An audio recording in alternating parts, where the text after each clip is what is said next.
yaitu tak lain adalah Ibunda Maria Al-Qibtiyah, perempuan Kipti Mesir. Selanjutnya jamaah yang dimuliakan oleh Allah,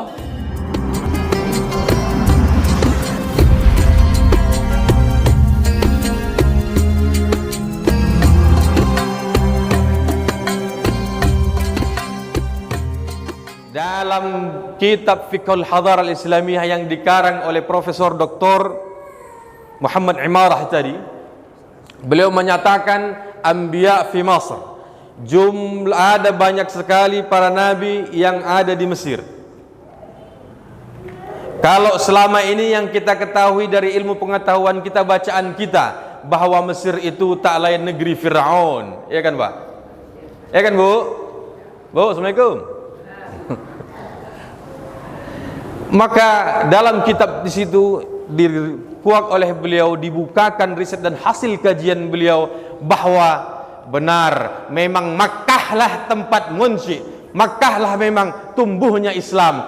Tapi jamaah yang dimuliakan oleh Allah Subhanahu wa taala, dalam kitab yang dituliskan oleh Mubarak Furi, Ar-Rahiqul Makhtum, saya lupa halaman berapa, tentang Isra dan Mi'raj, ketika baginda Rasulullah SAW Mi'raj dan sampai di Sidratul Muntaha, beliau menyaksikan di akar atau asal daripada asal Sidratul Muntaha ada 4 sungai yang disaksikan oleh baginda Rasulullah dalam Mi'rajnya kita melihat Sidratul Muntaha.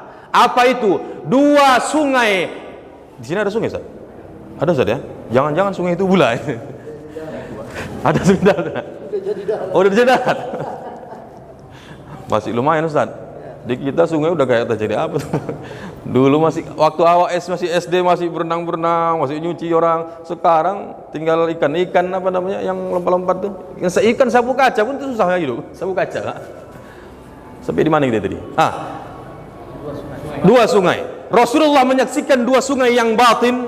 Yang batin ini akan kita temukan nanti di akhirat, di surga insyaallah. Tajri min tahtihal anhar. Itu kita saksikan nanti kelak di surga. Tapi yang 2 lagi, kata Syekh Mubarak Furi dalam kitabnya Ar-Rahiqul Makhtum, beliau katakan 2 sungai ini tak lain adalah langsung dari Sidratul Muntaha, dari asalnya. Bagaimana bentuknya wallahu a'lam bissawab, saya pun tahu. Yang pertama namanya Sungai Nil, yang kedua namanya Sungai Furat. Memang benar Islam datang dari Makkah, dilahirkan dari Makkah, timbul di Makkah, tapi perkembangan Islam sebagai ini isyarat bahwa perkembangan Islam itu tak lain adalah sebagaimana yang disaksikan baginda Rasulullah dari Nil wal Furat. Dan sangat mengejutkan lagi jamaah yang dimuliakan oleh Allah Subhanahu wa taala, setelah membaca kitab itu, ada bukunya di mobil tadi, di mobil saya, maksudnya mobil saya pikir orang mobil awak pula. Sangat mengejutkan lagi bahwa anak-anak mana anak-anak tadi hilang pula. Anak tadi. Setelah Nabi Adam, Nabi apa? Nabi Adam Idris alaihissalam. Ada nabi yang tidak disebutkan dalam 25 Nabi Syed.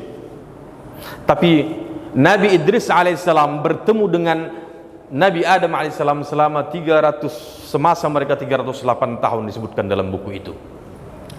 Nabi Syed alaihissalam, bukan Nabi Syed, Nabi Idris alaihissalam. Idris, kalau mau kita orang Arab, kalau dalam Taurat disebut dengan Khanuh, dalam Al-Quran disebut, dalam bahasa yang ditarifkan, diungkapkan dalam bahasa Arab, Akhnuh, atau disebut dengan Nabi Idris. Alif dal ra ya sin, dihilangkan alif, dihilangkan ya, tinggal dal ra sa. Darasa yadrusu, artinya belajar, tempat belajar, madrasah, orang yang mengajar, mudarris.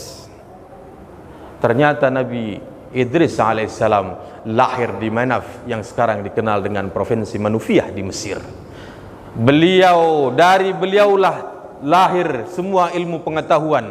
Beliaulah yang mengajarkan seluruh ilmu pengetahuan, baik ilmu hikmah, ilmu tauhid, risalah tauhid, dan ilmu pengetahuan seluruhnya. Saya juga sangat terkejut, ternyata jauh sebelum masa Fir'aun, Fir'aun itu adalah melakukan penyimpangan-penyimpangan dari ajaran sebelumnya. Ternyata jemaah dimuliakan oleh Allah Subhanahu wa taala, setelah membaca buku itu, agama yang pertama yang ada di Mesir tak lain adalah melanjutkan kalimat risalah tauhid, la ilaha illallah. Salah satu bidang ilmu yang dikuasai oleh Nabi Idris alaihissalam tak lain adalah, selain ilmu bahasa, Nabi Idris alaihissalam bisa berbahasa dengan bahasa manusia, dengan berbagai bahasa beliau kuasai, diberikan mukjizat. Wa rafa'nahu, Allah meninggikan, memuliakan Nabi Idris makanan aliyya, kedudukan yang tinggi dalam Al-Quran.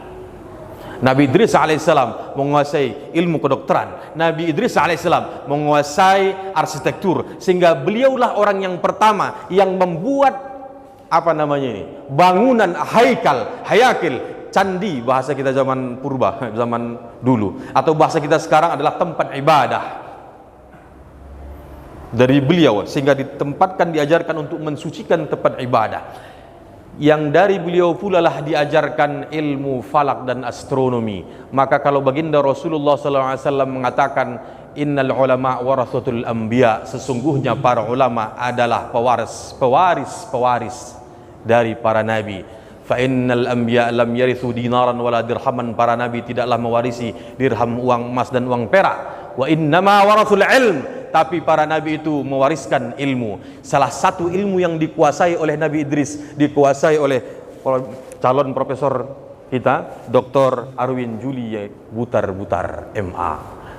Kenapa? Karena ilmu ini tak semua orang yang memiliki dan tak semua orang yang menguasai. Apalagi beliau memang langsung di Mesir, dan S2 dan S3 beliau memang itulah ilmu beliau. Dan ini adalah langsung ilmu yang diajarkan oleh Nabi Idris alaihissalam. Di dalam kitab tersebut disebutkan, sehingga pada usia 85 tahun Nabi Idris alaihissalam, setelah beliau berkeliling dunia, jadi begitu besar dewasa, beliau kharaja, beliau keluar, bukan lagi menuntut ilmu, tapi mengajarkan ke seluruh penjuru dunia, sehingga sampailah beliau di Yunani. Di Yunani beliau disebut dengan Hermes, kemudian diubah namanya Hermes. Kalau pernah kita belajar mendengar dewa Hermes, Hermes adalah orang yang menguasai, orang yang menyampaikan risalah, orang yang menguasai bidang ilmu, orang yang menguasai hikmah dan ilmu pengetahuan. Ibarat begitu, searchingnya di Google nanti, Hermes. Nah, masalahnya orang Yunani melakukan penyimpangan-penyimpangan juga. Apa yang diajarkan Nabi Ibrahim, seluruh ilmu pengetahuan, termasuk akarnya tak lain adalah risalah tauhid yang diajarkan oleh Nabi Idris alaihissalam di Yunani sana.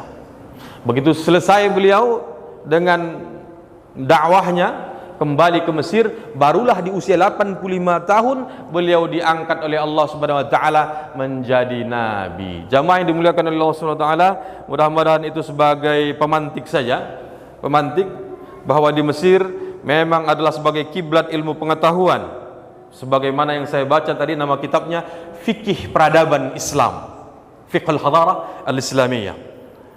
Kemudian jamaah yang dimuliakan oleh Allah, ada kode ini coba. Saya masuk sekarang Mesir. Di Mesir ini hancur nih kalau tak ada Al-Azhar. Ini tahu rekod ya. Sama kayak orang, kalau orang Arab tak akan pergi dia ke Makkah dan ke Madinah. Mereka tidak suka dengan Makkah Madinah. Kenapa? Kalau bukan karena Makkah ada Ka'bah di situ dan Madinah di situ. Mesir juga, dia kan sekuler kalau tidak ada Al-Azhar di situ, yang usianya sekarang 1085 tahun. Kita tahu bagaimana orang-orang Saudi, kita bicara yang awam ya. Apa yang mereka lakukan kalau sudah ke Mesir? Pinggir Sungai Nil tuh. Tahu Sungai Nil tuh, tari perut lah. Sayangnya lagi jamaah-jamaah umroh kita Ustaz, pergi umroh ke Makkah, ke Madinah, lanjut ke Mesir, tengok tari perut. Nauzubillah min zalik. Udkhulu Misran fa inna lakum ma sa'altum. Masuklah kalian, datanglah kalian ke Mesir, maka kalian akan dapatkan apa yang kalian cari. Apa yang dicari di situ, dapatlah dia. Nauzubillah min dzalik. Awak cari yang baik banyak, awak cari yang tak baik, jangankan di situ, depan Ka'bah sendiri pun berani orang melakukan kemungkaran. Masehi terjadi namanya pandemi ta'un di Mesir. Ini saya baca, saya juga bawa itu buku Al-Azhar wa Hadaratuha, Al-Azhar dan peradabannya. Terjadi pandemi ta'un, kemudian beberapa tahun kemudian setelah selesai itu terjadi lagi di tahun 1430. Ini lebih parah ini. Di tahun 830 Hijriah atau 1430 Masehi, setiap hari yang meninggal dunia 1263 jenazah. Saking banyaknya sehingga pesanan-pesanan untuk peti mati dan pesanan kain kafan tidak terpenuhi. Akhirnya banyak korban yang berkelimpangan di jalanan. Saking banyaknya anjing-anjing jalanan, mohon maaf kata, menyantapnya sebagai makanan. Saking parahnya lah penyakit ta'un. Ta'un ini langsung mati, Pak. Langsung mati. Apa yang terjadi ketika itu? Akhirnya seluruhnya rusak perekonomian, semuanya berhenti. Akhirnya ketika itu Sultan bernama Nasruddin Barsbay memanggil 40 orang syarif. Kalau kita menyebutnya dengan Habib, di sana dengan syarif. 40 orang syarif diundang oleh beliau ke istana. Akhirnya di istana beliau, di rumah beliau diundang, beliau minta kepada 40 orang syarif, mohon para syarif menyebutkan nama semua, dan saya mohon mengawali dengan nama Muhammad sebagai ikhtiar beliau. Setelah menyampaikan nama masing-masing 40 orang, akhirnya beliau mengeluarkan uangnya sendiri sebanyak 5.000 dirham emas, dikasih kepada para 40 orang syarif tadi. Beliau menyampaikan hajatnya, mohon 40 orang syarif besok hari Jumat. Besok hari Jumat, beliau mengundang hari Kamis. Besok hari Jumat, mohon semua datang ke Masjid Al-Azhar. 1430 Hijriah. Masehi kejadiannya. Datang ke Masjid Al-Azhar, kita sholat di masjid bersama masyarakat. Datanglah 40 orang syarif tadi atau Habib tadi yang langsung keturunnya kepada nasab pada baginda Rasulullah. Akhirnya ketika itu setelah sholat Jumat, para 40 orang syarif membaca Al-Quran, kemudian berdiri dan berdoa, para jamaah ngikutin, berdoa, bermunajat kepada Allah Subhanahu wa taala. Sampailah asar. Begitu sampai asar, itu udah mau asar belum? Masih jam 2 kurang. Begitu mau asar, masuk waktu, naiklah ke lantai 2, lantai masjid 2 Masjid Al-Azhar, 40 orang syarif mengumandangkan azan. Itulah kenapa orang tua kita dulu kalau umpamanya ada kejadian peristiwa kebakaran, banjir segala macam, maka semua azan, ya kan Pak? Itu 5.600-an, yang diterima hanya 1.600 se-Indonesia dengan sistem TOEFL online. Bentuk soalnya seperti TOEFL, kayak TOEFL bahasa Inggris, dengan berbagai kemampuan. Harus bisa mampu maharatul qaid, kaidah harus mampu, nahwu, saraf, balaghah, ma'ani dan seterusnya. Yang kedua maharatul kalam, speaking skills, berbicara, mampu berbicara ketika diwawancara, semuanya online. Kemudian harus menguasai maharatul qiraah, reading skills, dan harus menguasai writing skills, maharatul kitabah. Ada 5 kemampuan yang harus dikuasai anak-anak. Kementerian Agama membuka jalur ini baik beasiswa dan non beasiswa. Pertarungan yang sulit itu tidak lagi orang bertarung sekarang di beasiswa, tapi di non beasiswa pun ampun-ampun kita. Tapi alhamdulillah dari Tanjung Balai ini, anak kita di angkatan 2019 Azhari Pane, beliau mendapatkan peringkat kelima. Kalau di masa saya, jamaah yang dimuliakan oleh Allah, mohon izin, setiap tahun itu, dari sejak zaman Ustaz Somad lah hingga ke saya 2001, setiap tahun itu hanya diambil 90 orang se-Indonesia yang beasiswa. Kalau zaman dulu itu yang mau berangkat saja. Kita testing seleksi itu cuma untuk nyari beasiswa. Kalau sekarang tidak begitu. Apa bukti bahwa sebuah universitas punya kualitas? Kalau dia masuk bisa gampang dan mudah, kita pertanyakan. Buktinya tak lain adalah adanya seleksi yang ketat dan akurat. Itu membuktikan menjaga kualitas. Sehingga sekarang itu yang beasiswa itu cuma 20 orang. Sejak 2016 se-Indonesia tinggallah 20 orang. 20 orang saja yang diterima untuk beasiswa se-Indonesia. Zaman kami itu 90 orang. Sekarang makin berkurang, tinggal 20 orang. Artinya ini kota Tanjung Balai punya potensi calon-calon generasi para ulama di sini. Karena bisa bersaing se-Indonesia 20 orang. Beliau mendapatkan anak kita tadi peringkat kelima. Dahsyat. Subhanallah Tanjung Balai. Itu banyak makan kepiting, banyak makan ikan. Yang kedua, yang ketiga itulah tadi namanya jalur Pusiba. Saya angkat, saya buka saja. Saya buka di sini. Jalur Pusiba ini adalah jalur yang dilakukan oleh Ikatan Alumni yang di pusat. Sebenarnya untuk memudahkan bagi generasi bangsa untuk melanjutkan studi di Mesir. Niatnya memang benar, bagus sekali.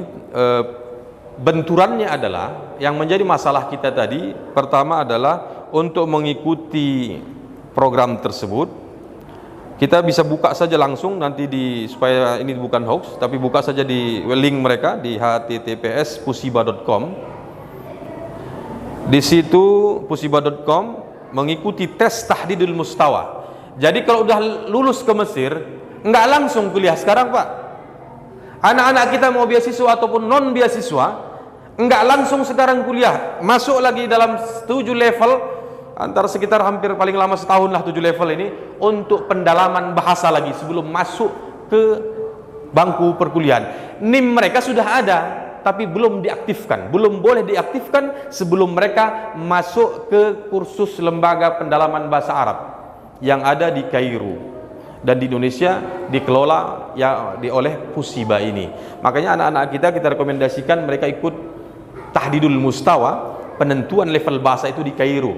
Kenapa? Kalau yang di Kairo itu per bulan itu anak-anak per level hanya membayar $50. $50 berarti sekitar berapa Ustaz? 700-an ribu Ustaz ya. 700-an ribu. Nah, kalau yang ikut program ini di Pusiba, maka mereka mengikuti tes tahdidul mustawa. Saya bacakan saja pusiba.com. Mengikuti tes tahdidul mustawa 1.350.000. Itu masih ngikutin yang Pusiba tadi. Itu masih mengikutin. Begitu ikut mendaftar, maka ikut ujian, barulah tahu dia di mana level bahasa. Level 1, 2, 3, 4, 5, 6, 7 kah? Paling tinggi. Nah, kalau dia umpamanya ternyata dari level 1, maka per level itu bayar 1.650.000 yang Pusiba yang disampaikan Ustaz Hendra tadi. Maka kalau kita kalikan Ustaz, 1.650.000 dikali 7, kemudian ditambah 1.350.000, ditambah 20 juta mereka bikin untuk sekitar segitu, hingga akhirnya itulah makanya kemarin dapat angka 32.900.000. Itu termasuk daripada biaya pemberangkatan, tiket dan segala macam. Adapun kemarin anak-anak yang berangkat di kita itu hanya membayar 15 juta sekian. Itu sudah tiket, sudah berkas segala macam.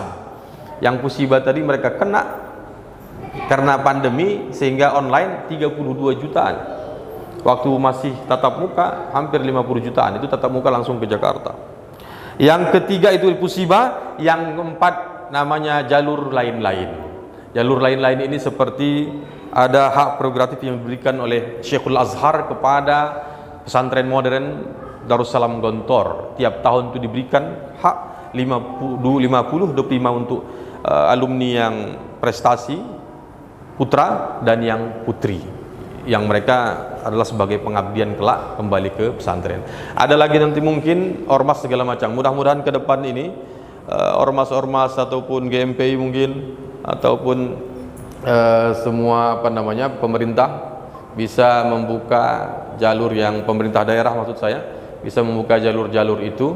Adapun beasiswa itu akan lebih indah dan lebih kalau umpamanya pemerintah daerah, baik itu dari daerah ataupun dari masyarakat, memberikan beasiswa kepada anak-anak itu untuk membantu mereka yang man kharaja fi talabil ilmi fa huwa fi sabilillah. Barang siapa yang keluar dari rumahnya untuk menuntut ilmu, maka dia adalah berada di jalan Allah. Kalau yang berada di jalan Allah itu yang menjalankan, apalagi yang membantunya. Mudah-mudahan Allah Subhanahu wa taala memberikan keberkahan kepada kita. Mohon maaf atas kekhilafan saya, baik perkataan, perbuatan dan sikap saya. Wa akhiran aqulu lakum wassalamu alaikum warahmatullahi wabarakatuh. Allah